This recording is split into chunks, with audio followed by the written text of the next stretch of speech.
रघुजी तृतीय के शासन की समीक्षा 1818 के पूर्व के सूबा शासन की तुलना में रघुजी तृतीय का शासन बेहतर था, किंतु ब्रिटिश नियंत्रण काल की अपेक्षा कमजोर था। इस अवधि में छत्तीसगढ़ का शासन एग्न्यू द्वारा निर्मित शासन पद्धति में चलता रहा। मिस्टर चिसम ने इस इंपीरियल गजेटियर में भोसला शासन को धीमा किंतु प्रगति कारक माना है। अंग्रेजों के अनुसार ब्रिटिश नियंत्रण समाप्त होने के कारण भोसला शासन काल में प्रशासनिक शिथिलता आ गई थी एवं भ्रष्टाचार पुनः पनपने लगा।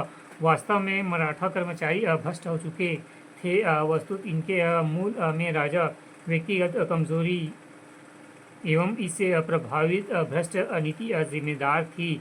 व्यक्तिगत रूप से रघुजी तृतीय एक खुशमिजाज व उदार स्वभावी के व्यक्ति थे और आराम बसे जनता के मध्य लोकप्रिय भी थे, परंतु कुछ वर्षों पश्चात वे सूरी सुंदरी के चक्कर में पड़ गए व उन्होंने शराबी की बुरी लत पड़ गई। परिणाम स्वरूप में वे अस्वस्थ हो गए और राजकीय कार्यों में व्यक्तिगत रुचि लेने में असमर्थ होने लगे।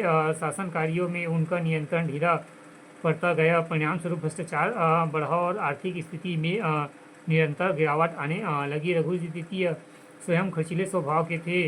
अपने शासन काल में रघुजी अंग्रेजों से दूर रहना चाहते थे। रेजिडेंट में हमेशा यह शिकायत रहती थी कि राजा न तो शासन के मामले में और रेजिडेंट की सलाह मानने के लिए तैयार है और न ही स्वयं कोई सुधार करना चाहते हैं एवं अंग्रेजों से कोई संबंध ही रखना चाहते थे।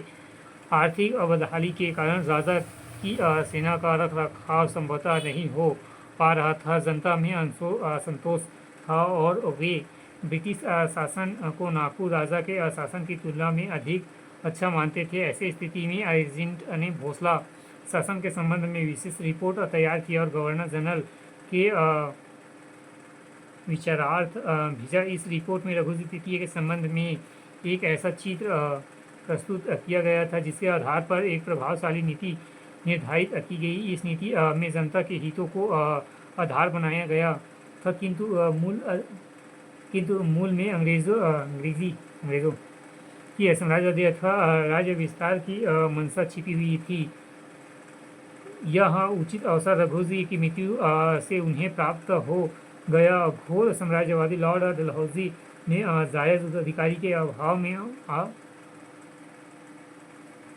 अस्त्र में मराठा राज्य हड़प कर अंग्रेजों के साम्राज्य में विलय कर लिया।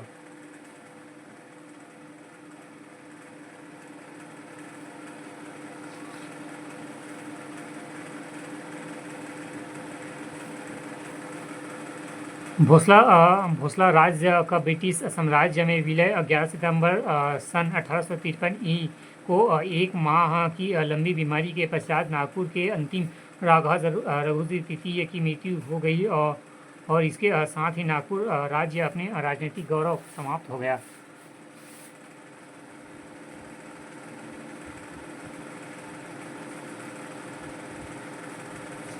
इस समय ब्रिटिश रेजिस्टेंस मेंसल ने इस घटना की सूची केंद्रीय सरकार को प्रेरित की एवं उसी दिन 6 बजे राज्य प्रशासन अपने हाथों में ले लिया।